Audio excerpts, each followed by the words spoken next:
Good morning dear student. सभी प्यारे बच्चों को मेरा नमो नमः। टुडे अबाउट डिस्कस संस्कृत पाठमाला कक्षा षष्ठम प्रथमः पाठः पुनरावृत्तिः। आज हम प्रथम पाठ की पुनरावृत्ति के बारे में अध्ययन करेंगे। जब भी आप वीडियो देखेंगे बुक्स को ओपन कीजिएगा, पैराग्राफ्स टू पैराग्राफ्स अध्ययन कीजिए। जहाँ आपको समझने में दिक्कतें होती है मेरे को बताइए, मैं पुनः उस पैराग्राफ्स को, उस चैप्टर्स को आपको बताने की कोशिश करूँगा। Now start. प्रथम जो पाठ है संस्कृत की, जो पाठमाला प्रथम पाठ है पुनरावृत्ति के बारे में आज हम अध्ययन करने के लिए जा रहे हैं, जो कि बहुत ही महत्वपूर्ण पाठ है। तो अच्छे से ध्यानपूर्वक सुनिएगा और देखिएगा। पुनरावृत्ति होती क्या है। सबसे पहले हम जो हेडिंग्स है चैप्टर्स के जो प्रथम पाठ है उनके बारे में जानने की कोशिश करते हैं कि पुनरावृत्ति होती क्या है। बार बार किसी बात या काम के होने या किए जाने की क्रिया फिर से घूमना या घूमकर आना पुनरावृत्ति कहलाता है। सबसे पहले मैंने क्या बताया कि जो पुनरावृत्ति होती है क्या होती है। बार बार किसी बात या काम के होने या किए जाने की जो क्रियाएं होती हैं फिर से घूमना या घूमकर आना पुनरावृत्ति कहलाता है। ओके बच्चों, नीचे देखिएगा। आप संस्कृत की वर्णमाला से परिचित होंगे। संस्कृत वर्णमाला में 13 स्वर तथा 33 व्यंजन होते हैं। जो स्वर होते हैं 13 स्वर होते हैं और 33 व्यंजन होते हैं। कहाँ पर? संस्कृत की वर्णमाला में। वर्णमाला क्या होती है? वर्णमाला पहले भी आप लोग छोटे क्लासेस में पढ़ के आए होंगे कि वर्णमाला जो होती है ना, 13 स्वर होते हैं उसमें और 33 व्यंजन होते हैं। नीचे जो दिए हुए हैं ध्यानपूर्वक देखिएगा। सबसे पहले मैं स्वर जो है उनके बारे में बताना चाहूँगा, उसके बाद व्यंजन के बारे में हम लोग अध्ययन करेंगे। स्वर जो होती है अ, आ, ई, बड़ी, छोटे ऊ, बड़े ऊ, री, री, ए, ओ, औ। कितने स्वर हो गए? 13 स्वर हुए हैं। ऊपर में लिखा हुआ है कि कितने स्वर होते हैं।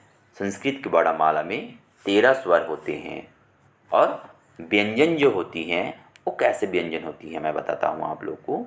नीचे देखिएगा कि जो व्यंजन होते हैं, सबसे पहले मैं बताना चाहूँगा जो व्यंजन होते हैं 33 व्यंजन होते हैं, जिसमें से क वर्ग, ख वर्ग, क वर्ग, च वर्ग, ट वर्ग, त वर्ग, प वर्ग, ये 5 वर्ग पाए जाते हैं संस्कृत वर्णमाला के व्यंजन में।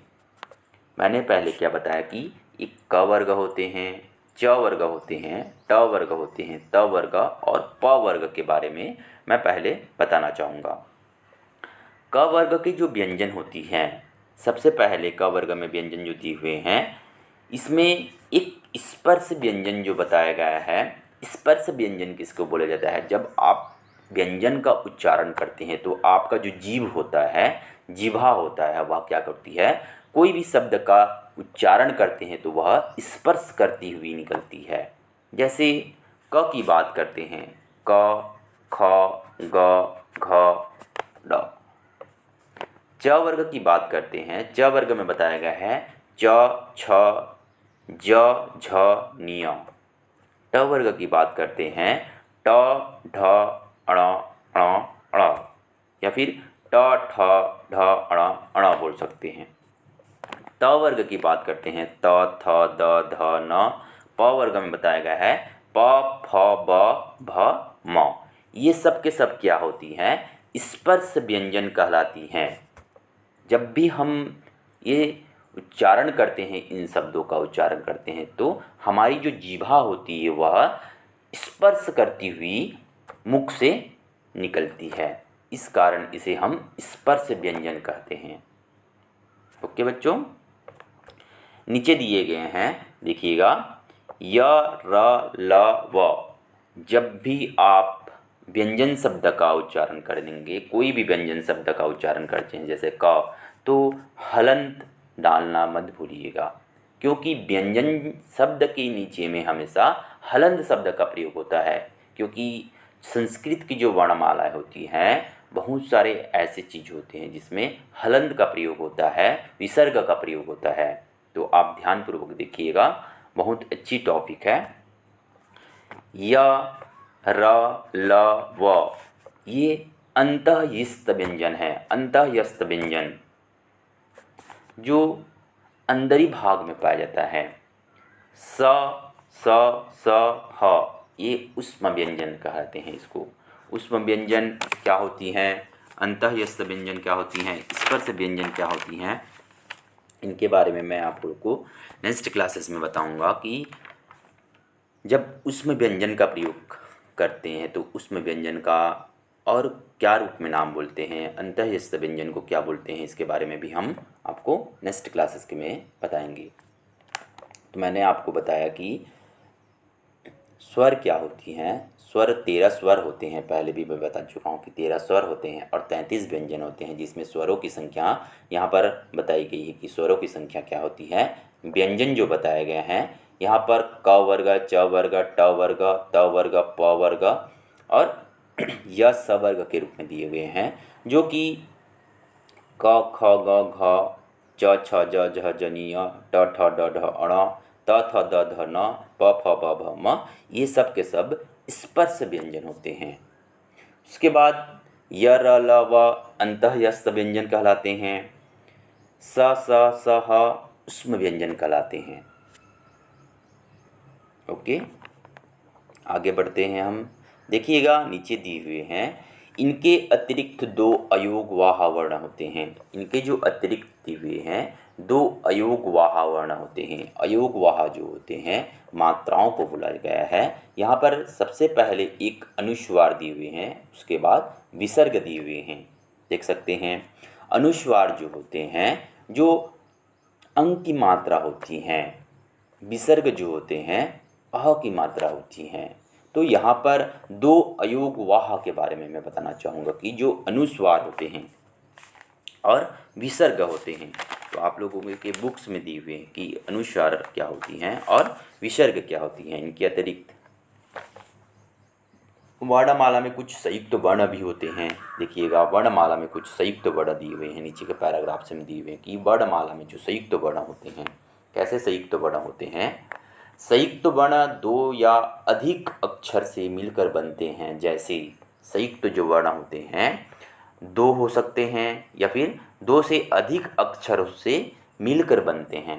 जैसे बताया गया है, संयुक्त वर्ण की बात करते हैं, जैसे छ, त्र, ज्ञ और स्र, द्व, ह, द, ध्य, श्री, ये कुछ संयुक्त वर्ण हैं या अधिक अक्षरों से मिलकर बनते हैं। क्या संयुक्त वर्ण की बात की जा रही है, हम संयुक्त वर्ण के बारे में पढ़ रहे हैं। ज़्यादातर 4 संयुक्त वर्ण की बात होती है। 4 संयुक्त वर्णों को जब भी एग्जाम्स में पूछा जाता है, एक होती है छ, त्र, ज्ञ और स्र। ये 4 जो संयुक्त वर्ण होते हैं बहुत ही इम्पोर्टेंट्स है। तो देखिएगा, मैंने पहले भी बताया कि संयुक्त वर्ण जो होते हैं वो 2 अक्षरों से मिलकर बनते हैं या फिर 2 से अधिक अक्षरों से मिलकर बनते हैं। जैसे छ की बात की जा रही है, छ की बात की जा रही है, छ की जो मात्राएं होती है, यहाँ पर क हलंत लगाइए नीचे में, प्लस या धन बोल सकते हैं, स प्लस अ मिलकर क्या बन रहे हैं, छ। जब भी व्यंजन का उच्चारण कर रहे हैं तो अंत में अ शब्द का प्रयोग हो रहा है। ये जो अ शब्द का प्रयोग हो रहा है, क धन स, ये दोनों मिलकर क्या बन रहे हैं, क धन स। अंत में एक स्वर का प्रयोग हो रहा है, क्योंकि व्यंजन शब्द का प्रयोग होता है स्वरों की सहायता से होती है, तब वह संपूर्ण व्यंजन कहलाते हैं। जब भी आप व्यंजन शब्द का प्रयोग करेंगे वहाँ पर स्वरों की सहायता ली जाती है। तो स्वर का सहायता लिया गया है, अ शब्द का सहायता लिया गया है, तो तीनों मिलकर हम लोग के संयुक्त व्यंजन बन रहे हैं छ। ठीक है। नीचे पैराग्राफ से एक और एग्जाम्पल्स के रूप में बताना चाहूँगा। जैसे त्र की बात की जा रही है, यहाँ पर त्र दिए हुए हैं। त्र जो दिए हुए हैं, त एक व्यंजन है, हलंत लगा दिए, प्लस र हलंत लगा दिए, प्लस अ बराबर त्र का प्रयोग होता है। यहाँ पर देखिएगा, त्र त्र में एक व्यंजन आ रहा है, त धन र का प्रयोग हो रहा है, व्यंजन का प्रयोग हो रहा है। दोनों व्यंजन स्वर की सहायता ले रहे हैं। यहाँ पर जब भी व्यंजन शब्द का प्रयोग होता है तो स्वरों की सहायता ली जाती है, मैंने पहले भी बताया। तो तीनों शब्द मिलकर, क्योंकि दो शब्द या फिर दो से अधिक अक्षर से मिलकर क्या बनते हैं, संयुक्त वर्ण बनते हैं। यहाँ पर दो से अधिक या फिर दो शब्द बने हुए हैं, एक संयुक्त वर्ण बने हैं त्र, तो स्वरों की सहायता से व्यंजन शब्द का प्रयोग किया जाता है। उसके बाद ज्ञ बताया गया है, ज्ञ भी वही उन्हीं का उदाहरण है। उसी प्रकार दिया बताया गया है, स्र बताया गया है, द्वा बताया गया है, द्यत बताया गया है, हिरी बताया गया है और हरा बताया गया है। तो इस प्रकार जो संयुक्त वर्ण हैं, दो या दो से अधिक अक्षर से मिलकर बने हुए हैं। ठीक है बच्चों, नीचे पैराग्राफ्स देखिएगा। वर्ण वियोजन तथा वर्ण संयोजन दिए हुए हैं। बहुत ही अच्छी पैराग्राफ्स है।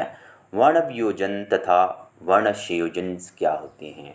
सबसे पहले मैं बताना चाहूँगा कि वर्ण वियोजन्स क्या होती हैं और वर्ण संयोजन्स क्या होती हैं। वर्ण वियोजन्स क्या होती हैं देखिएगा, जुड़े हुए वर्णों को अलग करना वर्ण वियोजन्स कहलाता है।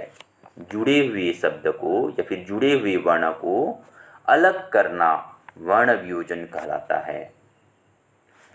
वर्ण संयोजन्स क्या कहलाते हैं, अलग हुए वर्णों को जोड़ना वर्ण संयोजन्स कहलाता है। कुछ उदाहरण नीचे दिए हुए हैं, उनके बारे में हम भी देखेंगे कि वर्ण संयोजन्स क्या होती हैं और वर्ण वियोजन्स क्या होती हैं। वर्ण वियोजन्स के रूप में मैं बताना चाहूँगा कि जो जुड़े हुए शब्द होते हैं उनको अलग किया जाता है। जैसे यहाँ पर एक शब्द जुड़ा हुआ है पुत्रः, इनको अलग कर रहे हैं। प एक व्यंजन है, उ एक स्वर है, त्र एक व्यंजन है, र एक व्यंजन है और अह एक स्वर है।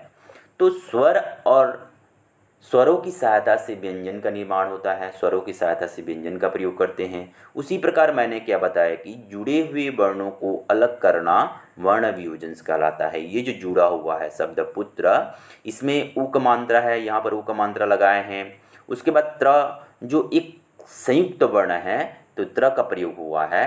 संयुक्त वर्ण क्योंकि दो या दो से अधिक अक्षर से मिलकर संयुक्त वर्ण का निर्माण होता है। तो ये जो जुड़े हुए शब्द है उनको हम अलग करके निर्माण कर रहे हैं, तो यह वर्ण वियोजन्स कहलाएगा। नीचे कुछ और उदाहरण दिए हुए हैं, देखिएगा। वर्ण वियोजन्स के कुछ और उदाहरण दिए हुए हैं। वर्ण जो वियोजन्स बता रहा हूँ मैं, विद्यार्थी दिए हुए हैं, प्रज्ञानम दिए हुए हैं, परीक्षा, चिन्हम, श्रीमान, श्रृंगाल, ये जो दिए हुए हैं वर्ण वियोजन्स के उदाहरण हैं। वर्ण वियोजन्स क्या कहलाते हैं, मैंने पहले भी बताया कि जुड़े हुए वर्णों को अलग करना वर्ण वियोजन्स कहलाता है। ये जो शब्द दिए हुए हैं ये सब के सब जुड़े हुए हैं, इनको हम अलग कर रहे हैं, यहाँ पर अलग करने की प्रक्रिया कर रहे हैं, क्योंकि अलग करने की प्रक्रिया ही वर्ण वियोजन्स कहलाती है। क्लियर बच्चों। एग्जाम्पल्स के रूप में नीचे दिए हुए हैं, उनको देख लीजिएगा। उसके बाद देखिएगा यहाँ पर दिए हुए हैं कि वर्ण संयोजन्स क्या होती हैं, वर्ण संयोजन्स क्या कहलाती है, कैसे होती है वर्ण संयोजन्स, इसके बारे में देखते हैं।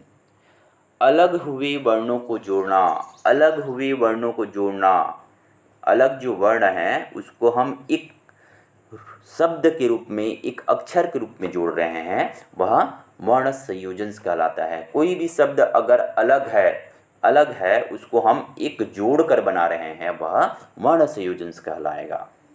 ओके, तो उसी प्रकार बताया गया है। एग्जाम्पल्स के रूप में मैं बताना चाहूँगा, देखिएगा। यहाँ पर दी हुई है कि जो वर्ण है संयोजन है, ये वर्ण संयोजन अलग हुए हैं, अलग हैं। जो वर्ण जो है वो अलग अलग हैं, उसको हम एक करके एक दीक्षा शब्द का प्रयोग किए हैं। जैसे दीक्षा में बड़ई की मात्रा है, यहाँ पर बड़ई का प्रयोग हुआ। आ का मात्रा है छ में, क्योंकि छ एक संयुक्त वर्ण है। छ जो संयुक्त वर्ण कैसे बनाते हैं हम? छ जो संयुक्त वर्ण बनाते हैं तो क व्यंजन शब्द है, हलन डालते हैं, प्लस स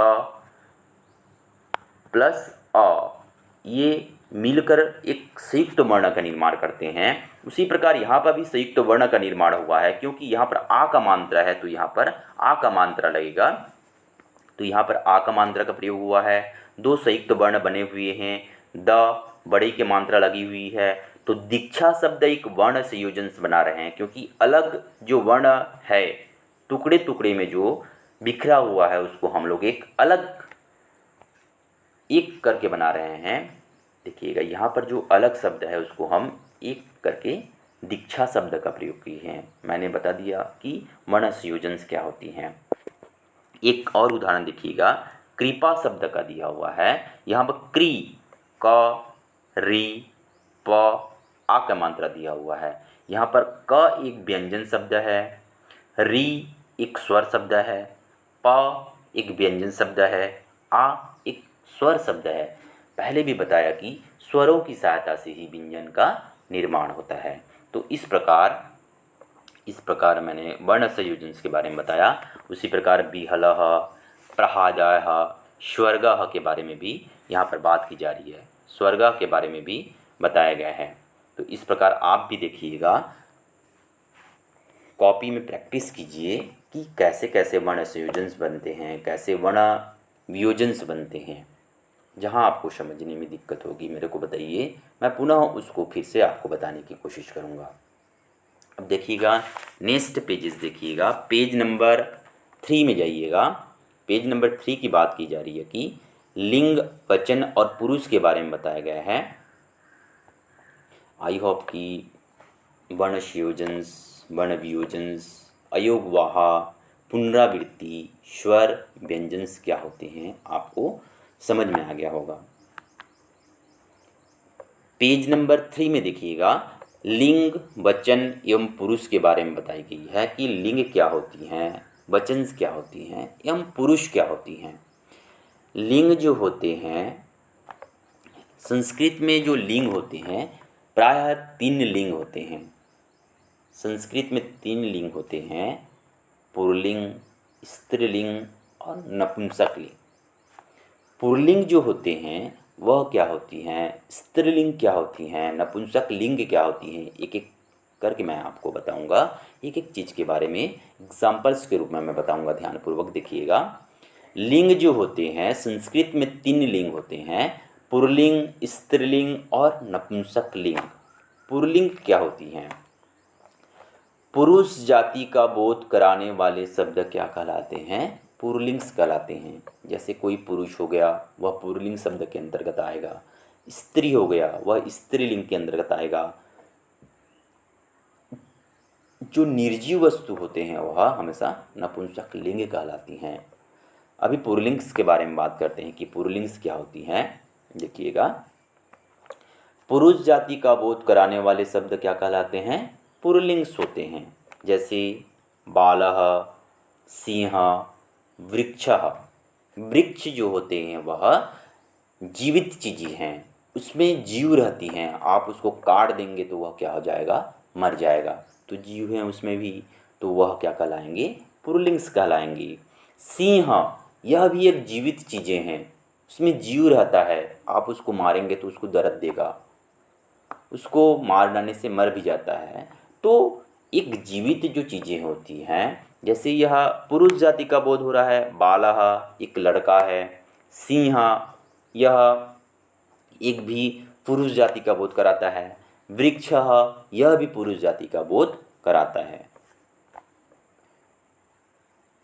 नीचे देखिएगा, स्त्रीलिंग के बारे में बात की गई है। जो स्त्रीलिंग है, जो शब्द स्त्री जाति का ज्ञान कराते हैं, जो शब्द क्या कहलाते हैं? स्त्रीलिंग जो होते हैं, जो शब्द स्त्री जाति का ज्ञान कराते हैं वह स्त्रीलिंग कहलाते हैं, या फिर वे स्त्रीलिंग कहलाते हैं। जैसे बालः, बाला एक लड़की का प्रयोग है, यह बालिका का प्रयोग है। बालाह, अजाह, लताह। लता जो होती हैं यह एक स्त्री जाति का प्रयोग है। लता जो शब्द आते हैं, किसी लड़की का नाम हो गया लता, वो भी एक लड़की या फिर स्त्री का, बालिका का प्रयोग हो रही है वहाँ पर। अजाहा बकरी के बारे में बात की जा रही है। बालाहा कोई स्त्री के बारे में बात की गई है, कोई बालिका के बारे में बात की गई है। तो आप शब्दों को ध्यानपूर्वक समझेंगे तो समझ में आएगा कि स्त्री जाति क्या होती है और पुरुष लिंग क्या होती हैं। तो मैंने आपको स्त्रीलिंग के बारे में बताया, पुल्लिंग के बारे में बताया। जो शब्द स्त्री जाति को सूचक करेगा वह स्त्रीलिंग कहलाएगा, जो शब्द पुरुष जाति को सूचित करेगा वह पुल्लिंग कहलाएंगी। ओके बच्चों, नीचे देखिएगा, नपुंसक लिंग के बारे में बात की गई है कि नपुंसक लिंग क्या होती है। मैंने पहले भी बताया कि नपुंसक लिंग जो होते हैं वह निर्जीव वस्तु का हमेशा प्रयोग होती है। जहाँ पर निर्जीव वस्तु होती हैं, जिसमें कोई जीव नहीं रहता है, वह हमेशा नपुंसक लिंग कहलाते हैं। जो शब्द स्त्री जाति तथा पुरुष जाति से भिन्न वस्तुओं या व्यक्तियों का बोध कराए वे नपुंसक लिंग कहलाते हैं। जैसे जिसमें स्त्री का भी वास होता है या फिर पुरुष का भी वास होता है, वह भी नपुंसक लिंग कहलाते हैं। जो स्त्री जाति ना तो पुरुष जाति को सूचित करता हो, किसी भिन्न वस्तुओं का प्रयोग करता हो, वह नपुंसक लिंग कहलाते हैं। जैसे बात करूँगा मैं फलम, दूधम, पात्रम, इसमें कोई चीज़ जीव नहीं रहती है, जीव है नहीं, यह एक नपुंसक लिंग है, कोई जीव नहीं है इसमें। नपुंसक लिंग को एक व्यक्ति द्वारा एक स्थान से दूसरे स्थान क्या किया जाता है, स्थानांतरित किया जाता है, उसको ले और लाया जाता है। जैसे दूधम को एक स्थान से दूसरे स्थान ले जाने की प्रक्रिया होती है, पात्रम को, बर्तन को एक स्थान से दूसरे स्थान ले जाने की प्रक्रिया होती है, फलम को एक स्थान से दूसरे स्थान ले जाने की प्रक्रिया होती है। यह व्यक्तियों द्वारा किया जाता है, वह नपुंसक लिंग कहलाती हैं। निर्जीव वस्तु हमेशा याद रखिएगा नपुंसक लिंग कहलाती हैं। वचन के बारे में देखिएगा, वचन क्या होती हैं। मैंने आपको बताया कि स्त्रीलिंग क्या होती हैं, पुल्लिंग्स क्या होती हैं और पुल्लिंग्स क्या होती हैं, स्त्रीलिंग क्या होती हैं। उसके बाद मैंने बताया नपुंसक लिंग क्या होती हैं, तीनों लिंग के बारे में बताया। अब बात करते हैं वचन्स के बारे में, बात करते हैं कि वचन्स क्या होती हैं। संस्कृत में प्रायः 3 प्रकार के वचन्स होते हैं, हाँ 3 वचन्स होते हैं, एक वचनम, द्विवचनम और बहुवचनम। 3 वचन्स होते हैं। यहाँ पर बात की गई है जो 3 वचन से दिए हुए हैं, देखिएगा। वचन, वचन व्यक्तियों या वस्तुओं की संख्या को सूचित करते हैं। व्यक्तियों की संख्या को सूचित करेगा या फिर वस्तुओं की संख्या को भी सूचित करता है। सभी प्रकार के शब्दों के 3 ही वचन होते हैं। जैसे हम हिंदी में पढ़ते हैं एक वचन और बहुवचन के बारे में बात करते हैं, उसी प्रकार संस्कृत में हम 3 वचन का प्रयोग करते हैं। एक वचनम्स के बारे में बात करते हैं, द्विवचनम्स के बारे में बात करते हैं और बहुवचनम्स के बारे में बात करते हैं। एक वचनम्स क्या होती हैं, द्विवचनम्स क्या होती हैं और बहुवचनम्स क्या होती हैं, इसके बारे में हम अध्ययन करते हैं। एक वचनम्स जो होते हैं जिसमें एक ही का भाव हो, जिसमें एक ही का भाव होता है, वह एक वचनम्स कहलाते हैं। द्विवचनम्स क्या होती हैं, जिसमें 2 का भाव होता है, वह द्विवचनम्स कहलाते हैं, या फिर द्वि का भाव होता है, वहाँ पर द्विवचनम्स कहलाते हैं। बहुवचनम्स जो होते हैं जहाँ पर 2 या 2 से अधिक वस्तुओं का भाव का पैदा होता है, या फिर 2 से अधिक वस्तुओं का भाव का पैदा हो, वहाँ पर बहुवचनम्स का प्रयोग होते हैं। देखिएगा यहाँ पर पुल्लिंग्स के बारे में बात की गई है। पुल्लिंग्स और स्त्रीलिंग को सूचित करते हुए बताया गया है कि पुल्लिंग्स जो होते हैं एक वचनम्स में क्या होती हैं, एक ही बाला है यहाँ पर, द्विवचनम्स में यहाँ 2 बालों हैं और बहुवचनम्स में यहाँ पर 2 से अधिक बाला का प्रयोग हुआ है। तो ये एक वचन हुए, द्विवचनम्स और बहुवचनम्स का प्रयोग हुआ। स्त्रीलिंग के बारे में बात की गई है कि लता लते लताहा, लता लते लताहा। लता बोलेगा तो एक लता, लते बोलेंगे तो दो लता, और लताहा बोलेंगे तो दो से अधिक लते का बात की जा रही है। यह बहुवचन का प्रयोग होंगे यहाँ पर। ओके बच्चों, पेज नंबर देखिएगा, पेज नंबर 4 में देखिए, नपुंसक लिंग के बारे में बात की गई है कि नपुंसक लिंग क्या होती है। यहाँ पर नपुंसक लिंग के बारे में बात की गई है कि नपुंसक लिंग जो होते हैं वो कैसे होते हैं। नपुंसक लोग जो लिंग दिए हुए हैं, जैसे फलम, फले, फलानी। फलम, फले, फलानी के बारे में बात की गई है कि जो फल शब्द होते हैं वह एक निर्जीव वस्तु होते हैं। फले, दो फल के बारे में बात की गई है क्योंकि वहाँ पर एक का मात्रा हुआ है। फलानी, बहुत सारे फल के बारे में बात की जा रही है क्योंकि वहाँ पर दो से अधिक फलों का प्रयोग हो रहा है। उसी प्रकार पुरुष के बारे में बताना चाहूँगा। जो पुरुष शब्द हैं, पुरुष जो शब्द दिए हुए हैं यहाँ पर, संस्कृत भाषा में 3 पुरुष होते हैं। जब हम व्याकरण को अध्ययन करेंगे तो पुरुष को, वचन को, लिंग को, सभी को एक बार पुनः आपको स्टडी करवाएंगे, अध्ययन करवाएंगे। तो अभी ध्यानपूर्वक सुनते रहिएगा। जब व्याकरण की क्लासेस स्टार्ट करेंगे तो अच्छे से हम लोग स्टडी करेंगे। और संस्कृत भाषा में 3 पुरुष होते हैं, प्रथम पुरुष, मध्यम पुरुष और उत्तम पुरुष। प्रथम पुरुष की बात की जा रही है। बोलने वाला व्यक्ति सदा उत्तम पुरुष होता है। बोलने वाला जो व्यक्ति होता है वह सदा उत्तम होते हैं या फिर उत्तम पुरुष कहलाते हैं। उसके लिए अहम का, आवाम का, वयम का प्रयोग होता है। अहम, आवाम, वयम, एक वचन, द्विवचनम, बहुवचन का भी यहाँ पर भी प्रयोग होंगे। वहाँ पर जब अहम का प्रयोग होगा है मैं, आवाम तुम दोनों, वयम तुम सब। इस प्रकार उत्तम पुरुष की बात की जा रही है। सदा बोलने वाला व्यक्ति उत्तम पुरुष कहलाता है। सुनने वाला व्यक्ति मध्यम पुरुष कहलाता है, जिसके बारे में बात की जा रही है। जैसे उसके लिए त्वम, इवाम, इवम का प्रयोग होता है। किसमें? मध्यम पुरुष के बारे में बात की जा रही है। जिसके विषय में बात की जाती है वह हमेशा प्रथम पुरुष कहलाते हैं। जिसके विषय में, जैसे यह पेन है, एक पेन के विषय में बारे में बात करेंगे तो वह क्या कहलाएगा? प्रथम पुरुष कहलाएगा। या फिर दूर में जो वस्तु रहती है उसके बारे में हम बात करेंगे तो जिसके बारे में बात की जाती है या फिर जिस विषय में बात की जाती है वह प्रथम पुरुष कहलाती है। अन्य पुरुष भी कहा जाता है। प्रथम पुरुष को हम अन्य पुरुष के नाम से भी जानते हैं।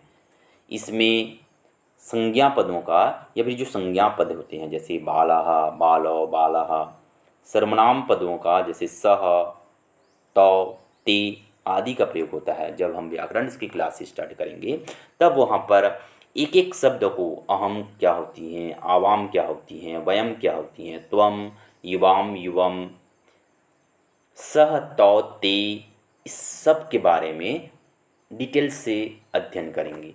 बहुत ही संक्षिप्त में हम अध्ययन करेंगे, तो ध्यानपूर्वक सुनते रहिएगा। अभी कल के वीडियो में हम व्याकरण की मूल्यांकन असाइनमेंट्स के बारे में बात करेंगे। जो मूल्यांकन असाइनमेंट्स हैं कि कैसे कैसे मूल्यांकन असाइनमेंट्स होते हैं, वर्ण संयोजन कैसे बनाए जाते हैं, वर्ण वियोजन कैसे बनाए जाते हैं, क्वेश्चन आंसर्स को असाइनमेंट्स के रूप में हम बात करेंगे। नेक्स्ट क्लासेस में हम बात करेंगे। बाय बेटा।